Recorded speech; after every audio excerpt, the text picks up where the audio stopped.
Olá, eu sou Sibeli Monvaire-Gonça Casanova, você está no audiobook Flor de Ouro Malik Casanova e hoje a gente inicia a leitura do livro Apologia de Sócrates por Platão, uma tradução de Maria Lacerda de Souza, e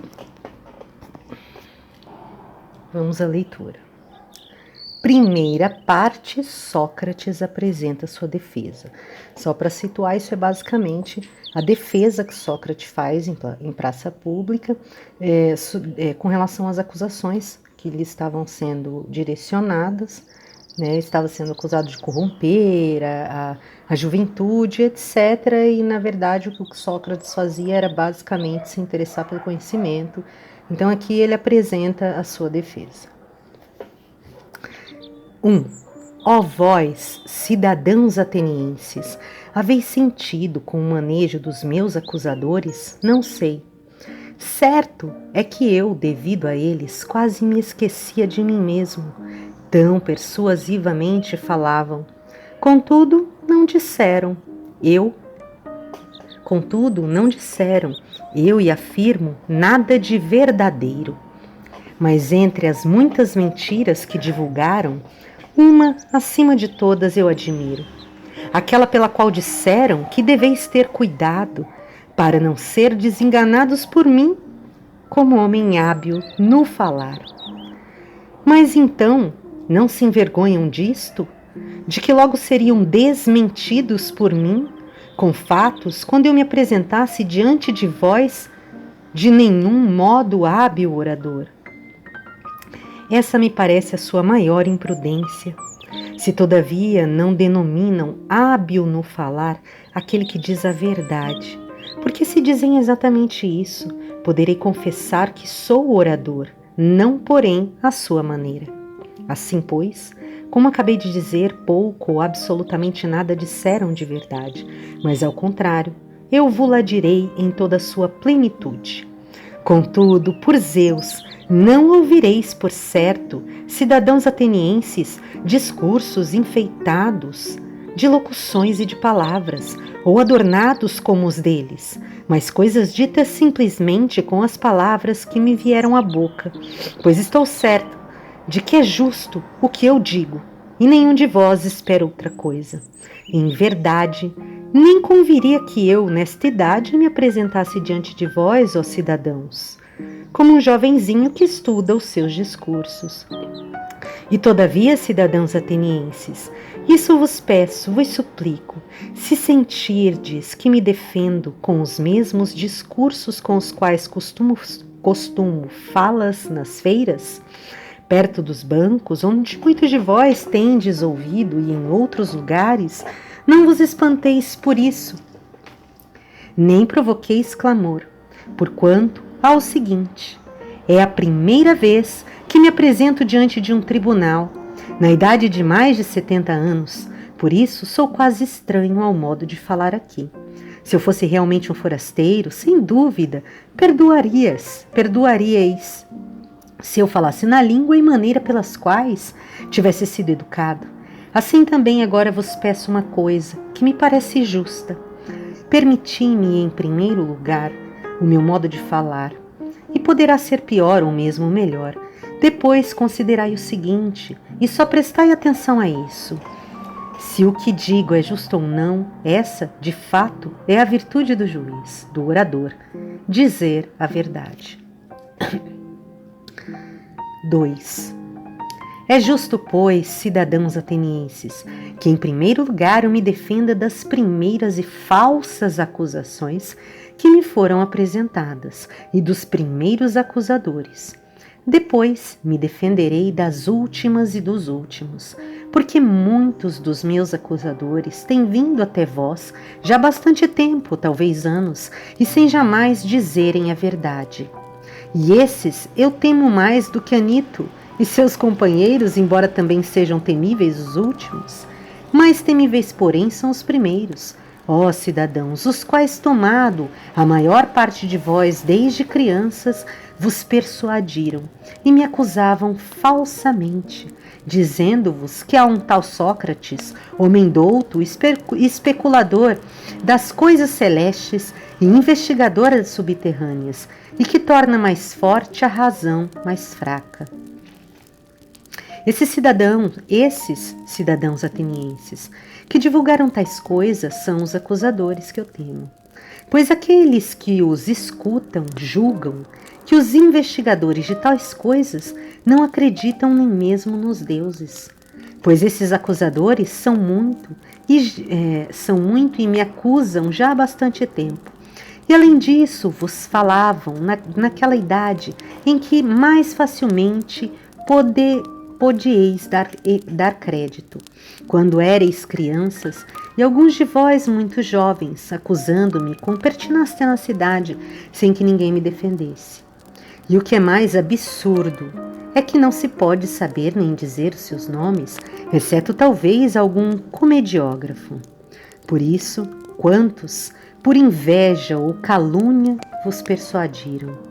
E os que, convencidos, procuravam persuadir os outros, são todos, por assim dizer, inabordáveis, porque não é possível fazê-los comparecer aqui, nem refutar nenhum deles, mas devo eu mesmo me defender, quase combatendo com sombras, e destruir sem que ninguém responda. Admiti, também vós, como eu digo, que os meus acusadores são de duas espécies. Uns que me acusaram recentemente, outros há muito, dos quais estou falando, e convinde que devo me defender, primeiramente destes, porque também vós os ouviste acusar-me em primeiro lugar e durante muito mais tempo que os últimos. Ora bem, cidadãos atenienses, devo defender-me e empreender remover de vossa mente em tão breve hora, a má opinião acolhida por vós, errada durante muito tempo. Certo, eu desejaria consegui-lo, e seria o melhor para vós e para mim, se defendendo-me obtivesse algum proveito, mas vejo a coisa difícil e bem percebo por quê. De resto, seja como Deus quiser, agora é preciso obedecer à lei e em defender. 3. Prossigamos, pois, e vejamos de início qual é a acusação, de onde nasce a calúnia contra mim, baseada no qual Meleto me moveu este processo. Ora bem, que diziam os caluniadores ao caluniar-me? É necessário ler a ata da acusação jurada por esses tais acusadores. Sócrates comete crime e perde a sua obra, investigando as coisas terrenas e as celestes, e tornando mais forte a razão mais hábil e ensinando isso aos outros. Tal é, mais ou menos, a acusação.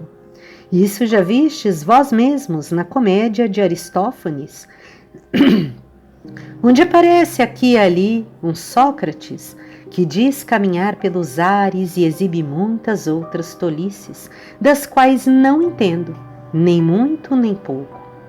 E não digo isso por desprezar tal ciência, se é que há sapiência nela, mas o fato é, cidadãos atenienses, que de maneira alguma me ocupo de semelhantes coisas e apresento testemunhas, vós mesmos. E peço vós, informei reciprocamente, mutuamente vos interrogueis, quantos de vós me ouviram discursar algum dia, e muitos dentre vós são destes. Perguntai-vos uns aos outros se qualquer de vós jamais me ouviu orar, muito ou pouco, em torno de tais assuntos, e então reconhecereis que tais são, do mesmo modo, as outras mentiras que dizem de mim. 4. Na realidade, nada disso é verdadeiro, e se tendes ouvido de alguém que instruo e ganho dinheiro com isso, não é verdade, embora em realidade isso me pareça belíssima coisa, que alguém seja capaz de instruir os homens, como Górgias Leontino, Pródico de Coô e Hípias de Élide, Portanto, cada um desses, ó cidadãos, passando de cidade em cidade, é capaz de persuadir os jovens, os quais poderiam conversar gratuitamente com todos os cidadãos que quisessem. É capaz de persuadir e estar com eles, deixando as outras conversações, compensando-os com dinheiro e proporcionando-lhes prazer. Mas aqui há outro erudito de Paros, o qual eu soube que veio para junto de nós, porque encontrei por acaso um que despendeu com os sofistas mais dinheiro que todos os outros juntos. Cálidas de Hipônico. Tem 2 filhos e eu o interroguei. Cálidas, se os teus filhinhos fossem poldrinhos ou bezerros, deveríamos escolher e pagar para eles um guardião, o qual os deveria aperfeiçoar nas suas qualidades inerentes. Seria uma pessoa que entendesse de cavalos e de agricultura. Mas como são homens, qual é o mestre que deves tomar para eles? Qual é que sabe ensinar tais virtudes, a humana e a civil? Creio bem que tens pensador nisso, uma vez que tem 2 filhos. Haverá alguém ou não? Certamente, responde. E eu pergunto, quem é? De onde? E por quanto ensina? Eveno respondeu de Paros por 5 minas. E eu acreditaria Eveno muito feliz se verdadeiramente possui essa arte e a ensina com tal garbo. Mas o que é certo é que também eu me sentiria altivo e orgulhoso se soubesse tais coisas. Entretanto, o fato é, cidadãos atenienses, que não sei. 5. Algum de vós aqui poderia talvez se opor a mim. Mas Sócrates, que é que fazes? De onde nasceram tais calúnias? Se não tivesses te ocupado em coisa alguma, diversa das coisas que fazem os outros, na verdade não terias ganho tal fama e não teriam nascido acusações? Dizes, pois, o que é isso, a fim de que não julguem a esmo. Quem diz assim, parece-me que fala justamente, e eu procurarei demonstrar-vos que jamais foi essa a causa produtora de tal fama e de tal calúnia. Ouvi-me. Talvez possa parecer algum de vós que eu esteja gracejando. Entretanto, sabei-o bem, eu vos direi toda a verdade, porque eu, cidadãos atenienses, se conquistei esse nome, foi por alguma sabedoria. Que sabedoria é essa? Aquela que é, talvez propriamente a sabedoria humana. É, em realidade, arriscado ser sábio nela. Mas aqueles de quem falávamos ainda há pouco seriam sábios de uma sabedoria mais que humana. Ou não sei que dizer, porque certo não a conheço. Não façais rumor, cidadãos atenienses, não fiqueis contra mim, ainda que vos pareça que eu diga qualquer coisa absurda, pois que não é meu o discurso que estou por dizer, mas refiro-me a outro que é digno de vossa confiança. Apresento-vos de fato o Deus de Delfos, como testemunha de minha sabedoria, se eu a tivesse e qualquer que fosse. Conheceis bem Xenofonte. Era meu amigo desde jovem, também amigo de vosso Partido Democrático, e participou de vosso exílio e convosco repatriou-se. E sabeis também como era Xenofonte, veemente em tudo aquilo que empreendesse. Uma vez de fato, indo a Delfos, ousou interrogar o oráculo a respeito disso, e não façais rumor, por isso que digo. Perguntou-lhe, pois, se havia alguém mais sábio que eu. Ora, a pitonisa respondeu que não havia ninguém mais sábio, e a testemunha disso é o seu irmão, que está aí. 6. Considerai bem a razão por que digo isso. Estou para demonstrar-vos de onde nasceu a calúnia. Em verdade, ouvindo isso, pensei que queria dizer o Deus e qual é o sentido de suas palavras obscuras. Sei bem que não sou sábio, nem muito nem pouco. O que quer dizer, pois, afirmando que sou o mais sábio? Certo, não mente, não é possível. E fiquei por muito tempo em dúvida sobre o que pudesse dizer. Depois de grande fadiga, resolvi buscar a significação do seguinte modo. fui a um daqueles detentores da sabedoria, com a intenção de refutar, por meio dele, sem dúvida, o oráculo e com tais provas opor-lhe a minha resposta. Este é mais sábio que eu, enquanto tu dizias que eu sou o mais sábio. Examinando esse tal, não importa o nome, mas era, cidadãos atenienses, um dos políticos, este de quem eu experimentava essa impressão. E falando com ele, afigurou-se-me que esse homem parecia sábio, a muitos outros e principalmente a si mesmo, mas não era sábio. Procurei demonstrar-lhe que ele parecia sábio sem o ser. Daí me veio o ódio dele, de muitos dos presentes, então pus-me a considerar de mim para mim, que eu sou mais sábio do que esse homem, pois que, ao contrário, nenhum de nós sabe nada de belo e bom, mas aquele homem acredita saber alguma coisa sem sabê-la, enquanto eu, como não sei nada, também estou certo de não saber. Como não sei nada, estou certo de não saber. Parece, pois, que eu seja mais sábio do que ele nisso, ainda que seja pouca coisa. Não acredito saber aquilo que não sei. Não acredito saber aquilo que não sei. Depois desse, fui a outros, daqueles que possuem ainda mais sabedoria que esse, e me pareceu que todos são a mesma coisa. Daí veio esse ódio também deste de muitos outros. E fui me liberando. 6.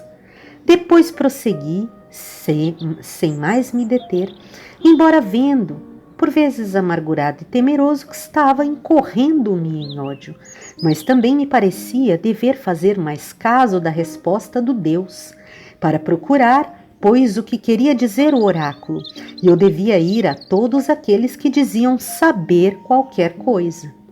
E então, cidadãos atenienses, já que é preciso dizer a verdade, me aconteceu o seguinte: procurando o segundo dedo do Deus, pareceu-me que os mais estimados eram quase privados do melhor, e que, ao contrário, os outros, reputados ineptos, eram homens mais capazes quanto à sabedoria.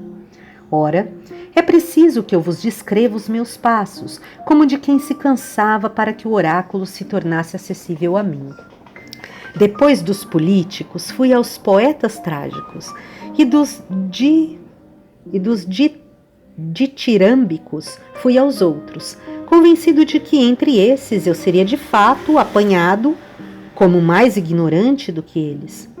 Tomando, pois, os seus poemas dentre os que me pareciam os mais bem feitos, eu lhes perguntava o que queriam dizer, para aprender também alguma coisa com eles.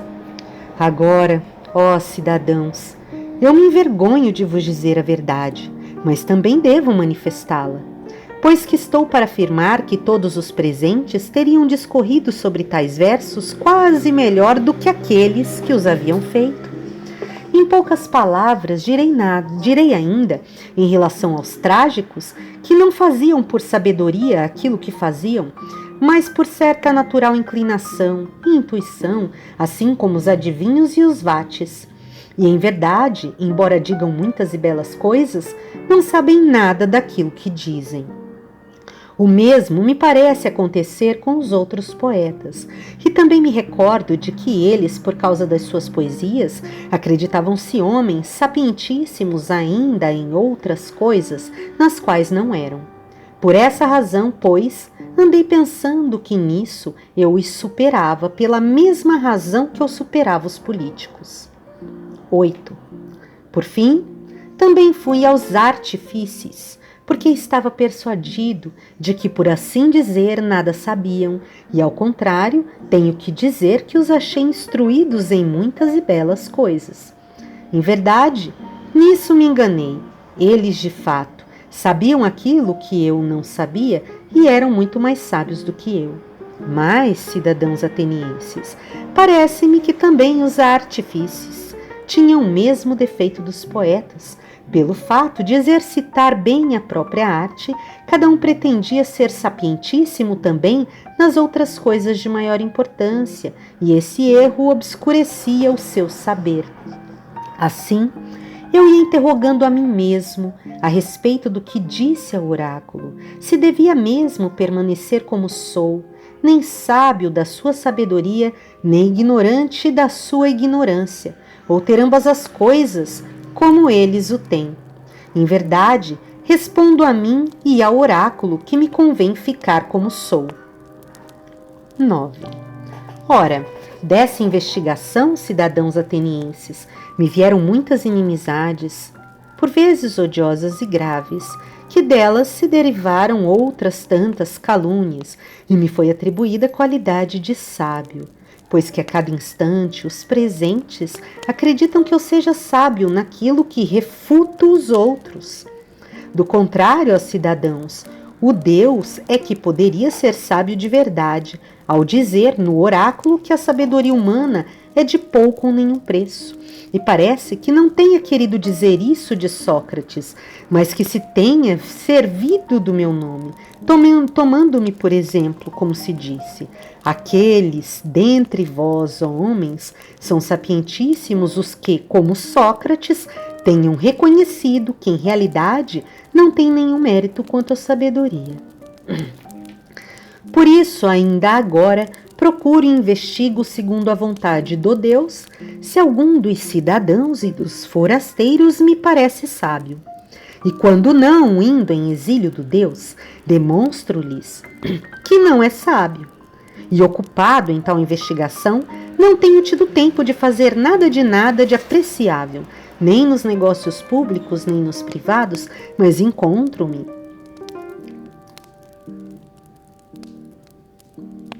em pobreza por causa do serviço do Deus. Além disso, os jovens ociosos, os filhos dos ricos, seguindo-me espontaneamente, gostam de ouvir-me examinar os homens e muitas vezes me imitam por sua própria conta e empreendem examinar os outros. E então encontram grande quantidade daqueles que acreditam saber alguma coisa, mas pouco ou nada sabem. Daí, aqueles que são examinados por eles encolerizam-se comigo, assim como com eles, e dizem que há um tal Sócrates perfidíssimo que corrompe os jovens.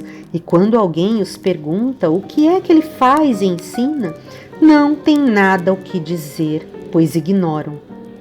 Para não parecerem embaraçados, dizem aquela acusação comum, a qual é movida a todos os filósofos, que ensina as coisas celestes e terrenas, e não acreditar nos deuses, e a tornar mais forte a razão mais débil. Sim, porque não querem, ao meu ver, dizer a verdade, isto é, que descobriram a presunção do seu saber, quando não sabem nada. Assim penso, sendo eles ambiciosos e resolutos em algum número, e falando de mim concordemente e persuasivamente, vos encham os ouvidos caluniando-me de há muito tempo e com persistência. Entre esses, arremessaram-se contra mim Meleto, Anito e Licon. Meleto pelos poetas, Anito pelos artífices, Licon pelos oradores. De modo que, como eu dizia no princípio, ficaria maravilhado se conseguisse em tão breve tempo tirar de vosso ânimo a força desta calúnia falsa tornada tão grande. Eis a verdade, cidadãos atenienses, e eu falo sem esconder nem dissimular nada de grande ou de pequeno. Saibam, quantos o queiram, que por isso é que fui odiado. E que digo a verdade, e que tal é a calúnia contra mim, e tais são as causas. E tanto agora como mais tarde ou em qualquer tempo podereis considerar essas coisas. São como digo. 10. É suficiente, pois, esta minha defesa diante de vós, contra a acusação movida a mim pelos primeiros acusadores. Agora procurarei defender-me de Meleto, homem de bem e amante da pátria, como dizem, e um dos últimos acusadores. Voltemos, portanto, ao ato de acusação jurado por ele como por outros acusadores. Foi mais ou menos assim. Sócrates, diz a acusação, comete crime corrompendo jovens e não considerando como deuses os deuses que a cidade considera, porém outras divindades novas. Esta é a acusação. Examinemo-la agora em todos os seus vários pontos. Diz primeiro que cometo crime corrompendo jovens. Ao contrário, eu digo, cidadãos atenienses, Meleto é quem comete crime, porque brinca com as coisas graves, conduzindo com facilidade os homens ao tribunal, aparentando ter cuidado e interesse por coisas em que de fato nunca pensou. Procurarei mostrar-vos que é bem assim. 11. Agora dize-me, Meleto, não é verdade que te importa bastante que os jovens se tornem cada vez melhores tanto quanto possível? Sim, é certo. Vamos, pois, dizer-lhes quem os torna melhores. É claro que tu o deves saber, sendo coisa que te preocupa. Tendo de fato encontrado quem os corrompe, como afirmas uma vez que me trouxeste aqui e me acusa. Continua, fala e indica-lhes quem os torna melhores. Vê, Meleto, calas e não sabes o que dizer.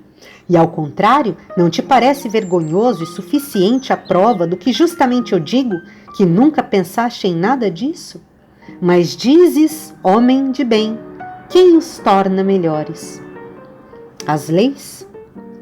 Mas não pergunto isso, ótimo homem, mas qual o homem que sabe em primeiro lugar isso exatamente, as leis?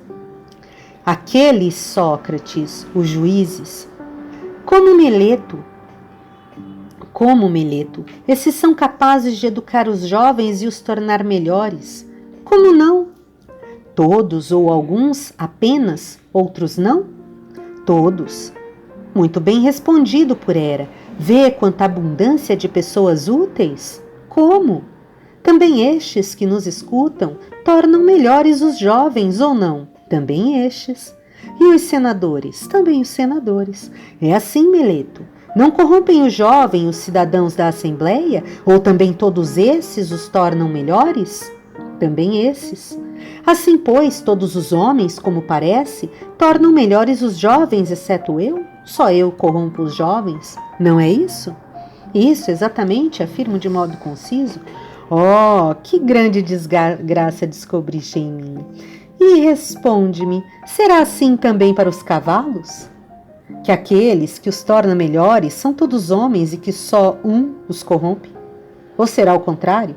Que só é capaz de os tornar melhores e bem poucos aqueles que entendem de cavalos, e os mais, quando querem manejá-los e usá-los, os estragam? Não é assim? Não é assim, Meleto, para os cavalos como para todos os animais? Sim, certamente, ainda que tu e Anito o neguem ou afirmem. Pois seria uma grande fortuna para os jovens que um só corrompesse os outros, lhe fosse todos úteis. Mas na realidade, Meleto, mostraste o suficiente, que jamais te preocupaste com os jovens, e claramente revelaste o teu desmazelo, que nenhum pensamento te passou pela mente, disto que me acusas. 12. E agora dize-me por Zeus, Meleto, que é melhor viver entre virtuosos cidadãos ou entre malvados?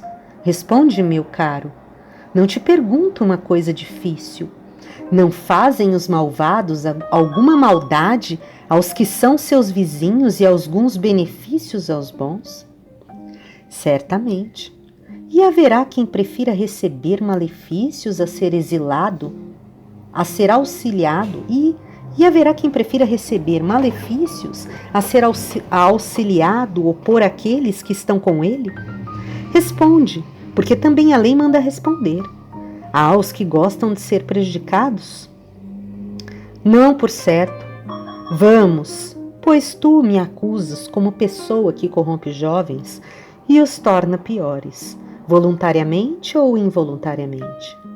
Para mim, voluntariamente. Como, Meleto? Tu, nessa cidade, és mais sábio do que eu, tão velho, sabendo que os maus fazem sempre mal aos mais próximos, e os bons fazem bem. Eu, pois, cheguei a tal grau de ignorância que não sei nem isso. que se tornasse maus alguns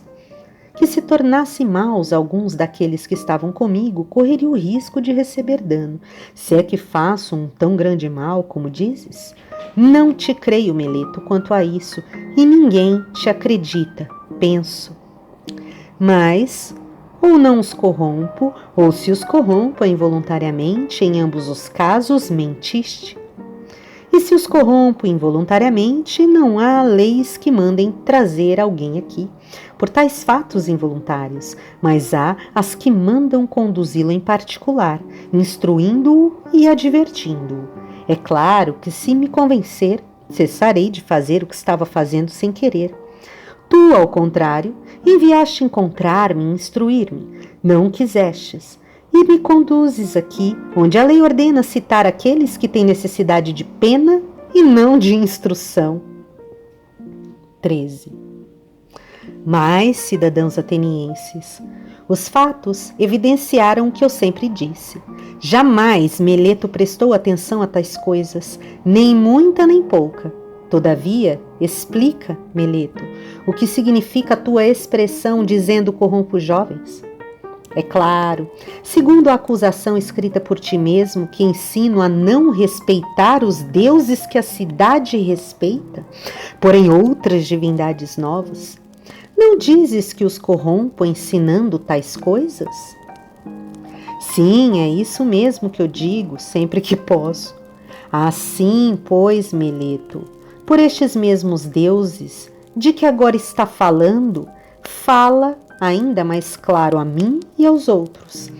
Não consigo entender se dizes que eu ensino a acreditar que existem certos deuses, e em verdade creio que existem deuses, e não sou de todo ateu, nem sou culpado de tal erro.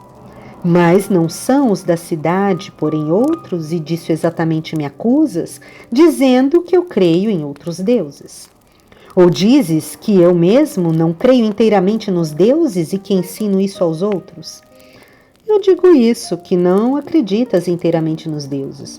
Admirável Meleto, a quem disse eu isso? Não creio, pois, do mesmo modo que os outros homens, que o sol e a lua são deuses? Não, por Zeus, ó juízes, ele disse de fato que o sol é uma pedra e a lua terra. Tu acreditas acusar Anaxágoras, caro Meleto, e me desprezas tanto e me consideras tão privado de letras a ponto de não saber que os livros de Anaxágoras, Clasomênio, estão cheios de tais raciocínios? De modo que os jovens aprendem coisas de mim, pelas quais podem, talvez, pagando todos no máximo uma draema, rir-se de Sócrates, quando se lhe atribui arrogância. Embora isso pareça estranho, mas por Zeus, assim te parece que eu creio que não exista nenhum Deus? Nenhum, por Zeus, nenhum mesmo. És de certo indigno de fé, Meleto.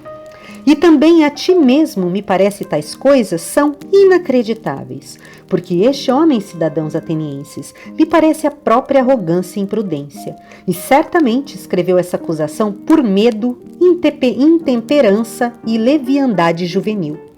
De fato, ele, para mim, se assemelha a alguém que proponha um enigma e diga, interrogando-se a si mesmo: perceberá, Sócrates, o sábio, que eu estou zombando dele e me contradigo, ou conseguirei enganá-lo e aos outros que me ouvem? E ao contrário, me parece que, no ato da acusação, se contradiz de propósito, como se dissesse: Sócrates comete crime não acreditando nos deuses, mas acreditando nos deuses. E ao contrário, me parece que no ato da acusação se contradiz de propósito, como se dissesse: Sócrates comete crime, não acreditando nos deuses, mas acreditando nos deuses. Isso, na verdade, é fazer zombaria. 14. Considerai, pois, comigo, ó cidadãos, de que modo me parece que ele diz isso. Responde-nos tu, Meleto, e vós, como pedi a princípio, não façais rumor contra mim, se conduzo o raciocínio desse modo. Existem entre os homens, Meleto, os que acreditam que há coisas humanas que não há homens. Que responda ele aos juízes, sem resmungar, ora uma coisa, ora outra, aos que acreditam que não há cavalos, e coisas que tenham relação com os cavalos, sim? Ou acreditam que não há flautistas, e coisas relativas à flauta, sim? Não há?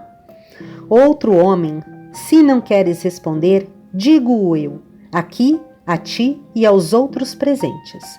Mas ao menos responde a isto. Há quem acredite que há coisas demoníacas e demônios, não? Não há. Oh, como estou contente que tenha respondido de má vontade, constrangido por outros. Tu dizes, pois, que eu creio e ensino coisas demoníacas, sejam novas, sejam velhas. Portanto, segundo o teu raciocínio, eu creio que há coisas demoníacas e juraste na tua acusação. Ora, se creio que há coisas demoníacas, certo é absolutamente necessário que eu creia também na existência dos demônios. Não é assim? Assim é, estou certo de que o admites, porque não respondes. E não temo em apreço os demônios como deuses ou filhos de deuses? Sim ou não? Sim, é certo. Se, pois, creio na existência dos demônios, como dizes, se os demônios são uma espécie de deuses, isso seria propor que não acredito nos deuses e depois que, ao contrário, creio nos deuses, porque ao menos creio na existência dos demônios. Se, por outra parte, os demônios são filhos bastardos dos deuses com as ninfas, ou outras mulheres, das quais somente se dizem nascidos, quem jamais poderia ter certeza de que são filhos dos deuses, se não existem deuses?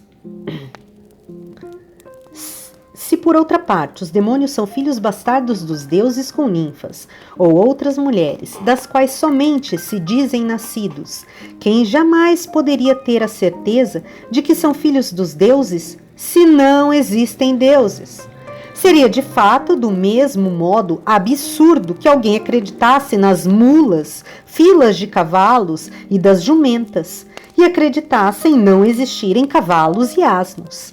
Mas, Meleto, tua acusação foi feita para me pôr à prova, ou também por não saber a verdadeira culpa que me pudesse atribuir. Porque, pois, te arriscas a persuadir um homem mesmo de mente restrita, de que pode a mesma pessoa acreditar na existência das coisas demoníacas e divinas, e de outro lado, essa pessoa não admitir demônios, nem deuses, nem heróis? Isso não é possível. 15.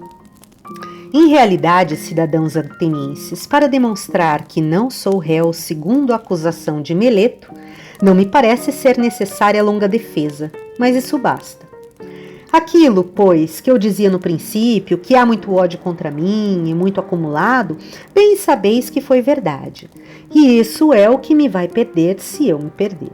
E não Meleto ou Anito, mas a calúnia e a insídia do povo. Pela mesma razão se perderam muitos outros homens virtuosos e outros ainda, creio, serão perdidos. Não há perigo que a série se feche comigo. Mas talvez pudesse alguém dizer: não te envergonhas, Sócrates, de te aplicardes a tais ocupações pelas quais agora está arriscado a morrer?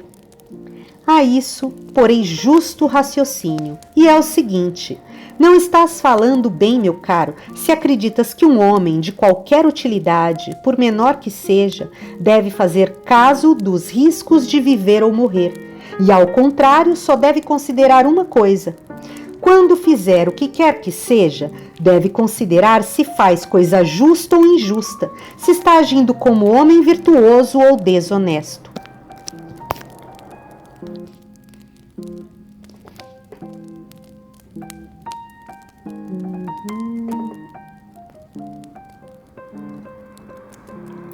Porquanto, segundo a tua opinião, seriam desprezíveis todos aqueles semideuses que morreram em Troia, e com eles o filho de Tétis, o qual, para não sobreviver à vergonha, desprezou de tal modo o perigo que, desejoso de matar Heitor, não deu ouvido à predição de sua mãe, que era uma deusa, e a qual lhe deve ter dito mais ou menos isto: filho, Se vingares a morte de teu amigo Patroclo e matares Heitor, tu mesmo morrerás, porque imediatamente depois de Heitor o teu destino estará terminado.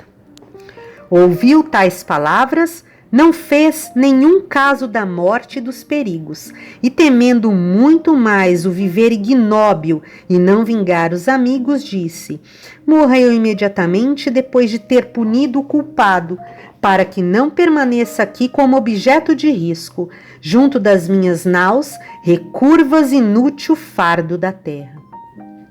Crês que tenha feito caso dos perigos e da morte? Porque em verdade assim é, cidadãos atenienses, onde quer que alguém tenha colocado, reputado o melhor posto, ou se for ali colocado pelo comandante, tem necessidade, ao meu ver, de ir firme ao encontro dos perigos, sem se importar com a morte ou com coisa alguma, a não ser com as torpezas. 16. Gravíssimo erro deveria considerar, cidadãos atenienses, quando os comandantes, por vós eleitos para me dirigirem, me assinalaram um posto em Potideia, em Antípolo, em Délio, não ter ficado eu onde me colocaram como qualquer outro e correndo perigo de morte. Quando, pois, o Deus me ordenava, como penso e estou convencido, que eu deveria viver filosofando e examinando a mim mesmo e aos outros, então eu, se temendo a morte ou qualquer outra coisa tivesse abandonado o meu posto, isso seria deveram intolerável.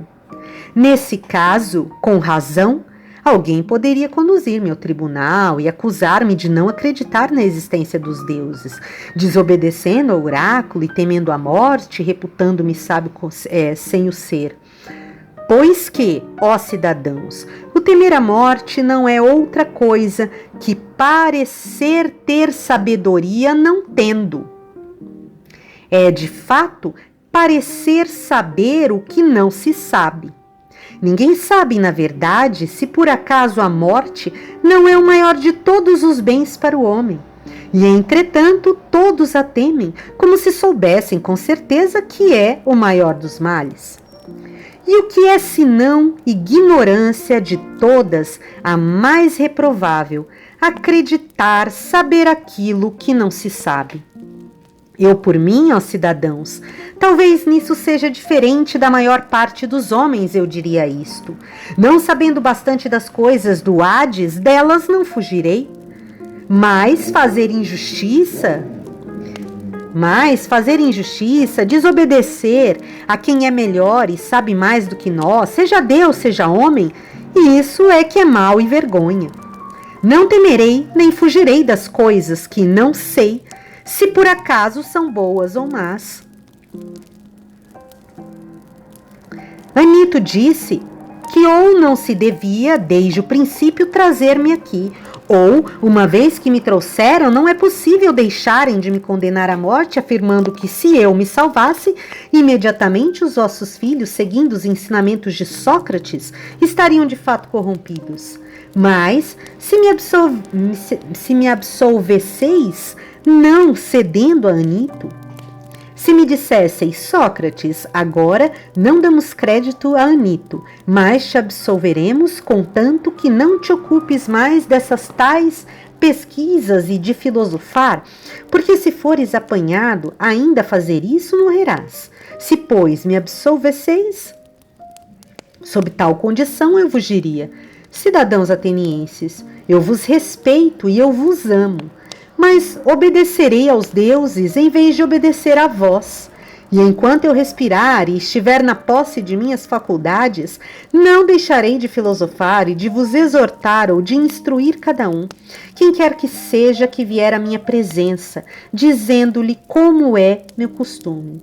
Ótimo homem, tu que és cidadão de Atenas, da cidade maior e mais famosa pelo saber e pelo poder, não te envergonhas de fazer caso das riquezas, para guardares quanto mais puderes e da tua glória e das honrarias, e depois não fazer caso a nada te importares de sabedoria, da verdade, da alma, para tê-la cada vez melhor?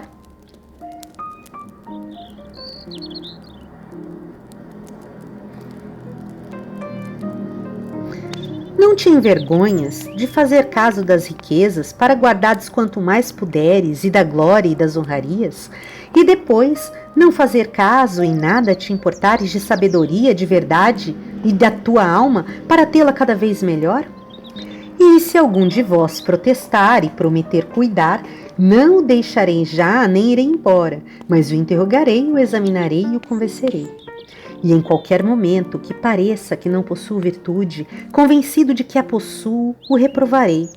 Porque faz pouquíssimo caso das coisas de grandíssima importância e grande caso das parvoíces. E isso o farei forasteiro ou cidadão, tanto mais com os cidadãos, quanto mais me sejam vizinhos por nascimento. Isso justamente é o que me manda o Deus, e vós o sabeis, e creio que nenhum bem maior tendes na cidade, maior que este meu serviço do Deus. Por toda parte, eu vos persuadindo a todos, jovens e velhos, a não se preocuparem exclusivamente e nem tão ardentemente com o corpo e com as riquezas, como devem preocupar-se com a alma, para que ela seja quanto possível melhor. E vou dizendo que a virtude não nasce da riqueza, mas da virtude vêm os homens, as riquezas e todos os outros bens, tanto públicos como privados. Se falando assim eu corrompo os jovens, tais raciocínios são prejudiciais. Mas se alguém disser que digo outras coisas que não essas, não diz a verdade.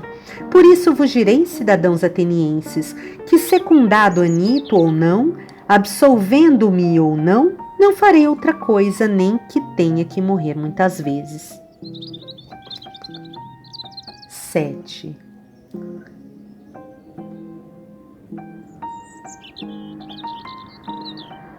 Ah, 17. Não façais rumor, cidadãos atenienses, mas perseverai no que vos estou dizendo. Isto é, não vocifereis pelas coisas que vos digo, mas ouvi-me, pois escutando-me penso que tirareis proveito. Aqui estou para vos dizer algumas outras coisas, e talvez por isso levantareis a voz, mas não o devereis fazer. Sabei-o bem, se me condenais a morrer, a mim, que sou tal como digo, não causareis maior dano a mim que a vós mesmos. E de fato, nem Meleto, nem Anito me poderiam fazer mal em coisa alguma. Isso jamais seria possível, pois que não pode acontecer que um homem melhor receba dano de um pior.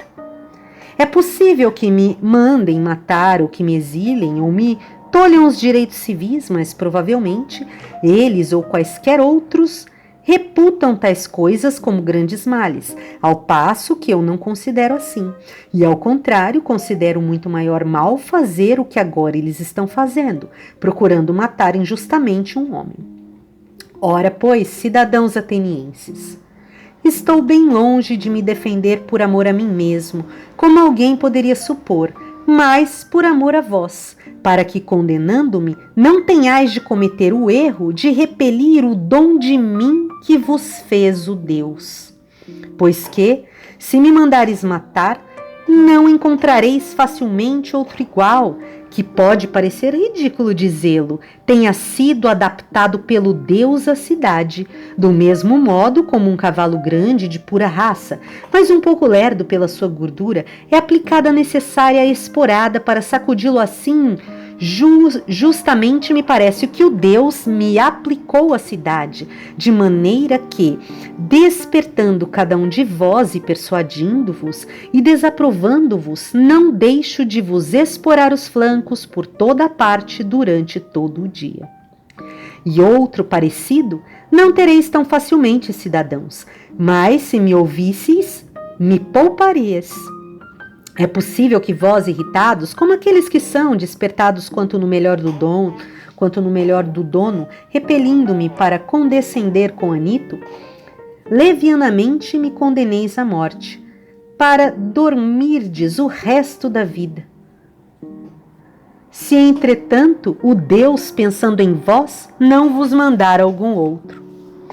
que eu seja um homem cuja qualidade é a de ser um dom feito pelo Deus, a cidade podereis deduzir do seguinte: não é, na verdade, do homem eu ter descuidado das minhas coisas, resignando-me por tantos anos a me descuidar dos negócios domésticos para acudir sempre aos vossos, aproximando-me sempre de cada um de vós em particular, como um pai ou um irmão mais velho, persuadindo-vos a vós preocupardes com a virtude. Se em verdade disto eu obtivesse qualquer coisa e recebesse compensação de tais advertências, teria uma razão. Mas agora vós mesmos vedes que os acusadores, tendo acusado a mim com tanta imprudência de tantas outras coisas, não foram capazes de apresentar uma testemunha de que eu tenha contratado ou pedido alguma recompensa. Pois bem, apresento um testemunho suficiente do que digo.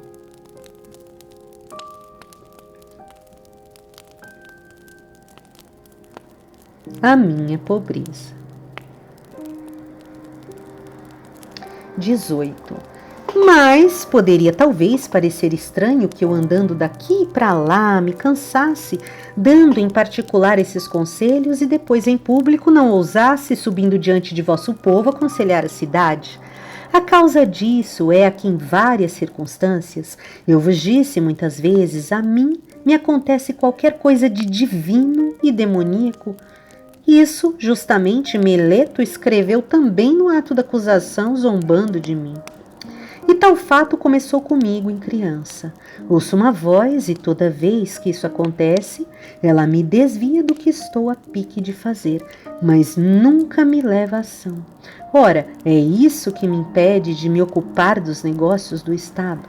E até me parece que muito a propósito, não impede, porquanto, sabei-o bem, cidadãos atenienses, se eu há muito tempo tivesse empreendido ocupar-me com os negócios do Estado, há muito tempo já estaria morto, e não teria sido útil em nada, nem a vós, nem a mim mesmo.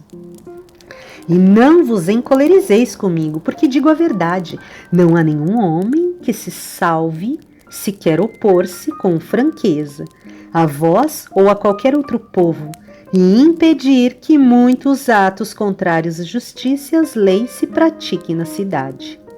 E não há outro caminho, quem combate verdadeiramente pelo que é justo, se quer ser salvo por algum tempo, deve viver a vida privada, nunca meter-se nos negócios públicos. Disso vos poderei dar grandes provas, não palavras, mas o que prezei, fatos.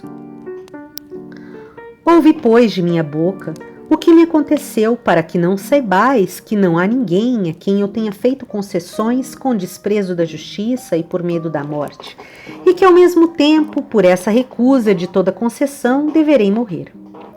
Dir-vos-ei talvez coisas comuns e pedantescas, mas verdadeiras.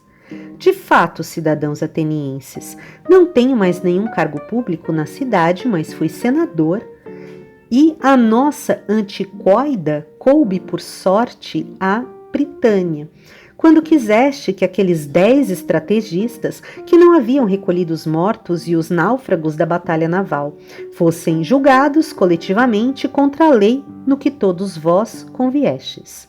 Então, somente eu dos britanos me opus a vós, não querendo agir em oposição à lei, e votei contra. E embora os oradores estivessem prontos a me acusar e me prender, e vós os encorajasseis vociferando, mesmo assim achei que me convinha mais correr perigo com a lei e com o que era justo, do que por medo do cárcere e da morte estar convosco, vós que deliberáveis o injusto. Isso acontecia quando a cidade era ainda governada pela democracia. Quando veio a oligarquia, os 30 novamente, tendo me chamado em 5º lugar ao tolo, ordenaram-me que fosse a Salamina buscar o leão Salamínio, para que fosse morte. Muitos fatos desse gênero tinham sido ordenados a muitos outros com o fim de cobrir de infâmia quanto pudessem. Também naquele momento, não com palavras, mas com fatos, demonstrei de novo que a morte não me importava, ou me importava menos que um figo. Eu diria se não fosse indelicado dizê-lo. Mas não fazer nada de injusto e de ímpio, isso sim me importa acima de tudo. Pois aquele governo, embora tão violento, não me intimidou para que fizesse alguma injustiça. Mas quando saímos de Tolo, os outros 4 foram a Salaminas e trouxeram um leão. E eu, ao contrário, afastei-me deles e fui para casa. Naquela ocasião, eu teria sido morto, se o governo não fosse derrubado pouco depois. E disso tendes testemunhas em grande número. Até aqui, página 18, de 28. Logo depois, o capítulo 19. Livro compartilhado do ano de 2022 em diante.